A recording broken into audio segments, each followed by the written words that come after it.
Well, big box retailers like Macy's and Kohl's are struggling to compete with online players, mainly Amazon. So what can the brick and mortar stores do to attract shoppers? Mike Webster is here. He's the head of retail at Oracle. So Mike, it's tough out there for the likes of Macy's and Kohl's and other brick and mortar stores. So what can they do to lure shoppers, especially amid this big back to school shopping rush?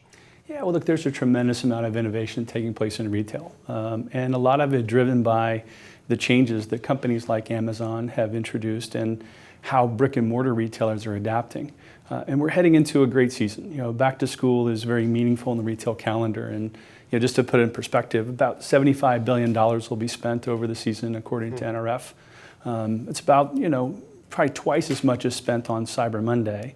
And probably 3 to 4 times what's spent between Thanksgiving and Black Friday. So it's a big, big point in the calendar. And talk specifically about that innovation you mentioned that's happening at these traditional brick and mortar locations. Yeah, if in the spirit of back to school, I think if I was a retailer and going back to school, the first thing I would be doing is working on science, right? And it's one of the things that Oracle Retail is investing aggressively in, because the complexity of managing the customer experience across new channels, on whether I'm buying online, buying on my mobile, or buying in a store, creates some really interesting challenges around where do I place inventory and where do I place my people. So having a set of algorithms or science that optimize the outcome is a huge priority for retailers, and that's what we see them trying to do to compete with a pure play online company like Amazon. Okay, but retail, just we should point out, is not dead. People still like to go to the store and touch the products, especially for clothing and electronics, which are two big back-to-school items. Well, I think retail is alive and well. I mean, look, this is a social experience as much as it is a transactional experience for many of us.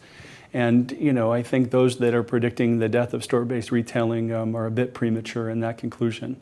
And more broadly, I mean, a lot of retailers are having trouble managing inventory, and this might go back to your earlier point about innovation.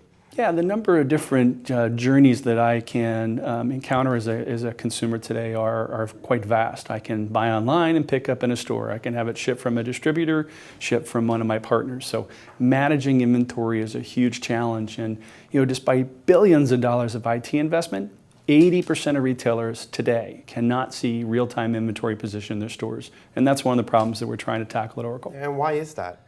Well, it's a complex problem, and it really gets down to, can they get a single view of customer, a single view of order, and a single view of inventory? And it's a combination of process and technology, I think, that really has to come together to solve that problem. But is this as big of a problem at the major online players like Amazon? It's a different type of problem, I think, as you look at the configuration of their network or their distribution infrastructure. It doesn't have, in cases today, the complexity of stores. So it's a different type of problem. All right, well, who's going to win this back-to-school battle? Would you say traditional stores or the online retailers like Amazon? Well, actually, I think it's interesting that the traditional retailers wouldn't segment themselves off. I mean, a meaningful part of their revenue, depending on segment, a lot of our retailers have 20 to 30% of their revenues coming through their online channels. So I think the winner is going to be those that really connect to the customer experience and help build not just a transaction, but a connection to their brand. Yeah, well, you look at the stock prices of some of these traditional players, it's not looking too good. But Mike Webster from Oracle, we'll leave it there. Thank you so much for joining us. I'm Scott Gam, and you're watching The Street.